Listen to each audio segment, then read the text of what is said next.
ভাষা আন্দোলনটা দারুণ বিকৃতির কবলে পড়েছে। অধ্যাপক গোলাম আজম সাহেবের যতটুকু অংশ তাকে অতটুকু দিতে অসুবিধা কি? বিচারপতি আব্দুর রহমান চৌধুরী, যিনি ভাষা আন্দোলনের স্মারকের ড্রাফট করেছিলেন, তাকে কোথাও স্বীকৃতি দেওয়া হচ্ছে না কেন? তমদ্দুন মজলিস নামের যে সংগঠন এই আন্দোলনের সূচনা করলো, তারা ইতিহাস থেকে বিলীন কেন?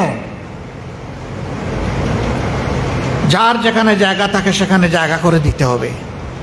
তাহলে এই জাতির মধ্যে বারবার বীর জন্ম নেবে। আর বীরকে যদি অস্বীকার, অগ্রাহ্য এবং অপমান করা হয়, এই জাতির মধ্যে বীর জন্ম নেবে না। সুবিধাবাদী কাঙ্গালের জন্ম হবে এই জাতির মধ্যে, যারা সমস্ত গরিবের ধন লুটে পুটে খেয়ে শেষ করে দেবে। সম্মানিত ভাইয়েরা,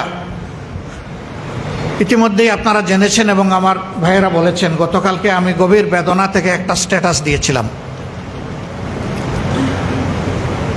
হয়তো অনেকেই খেয়াল করেছেন, অনেকে করেননি। বিগত সরকার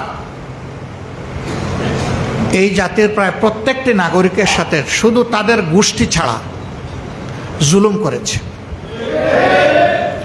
এই জুলুমের শিকার ছিল বাংলাদেশ জামাতে ইসলামীও। দল হিসাবে সবার আগে জামাতের উপর জুলুম শুরু হয়েছিল, এরপরে আবার পর্যায়ক্রমে সবার উপরে এসেছে, কেউ বাদ যাননি। যাদের উপরেই জুলুম হয়েছে আমরা সকলে মজলুম।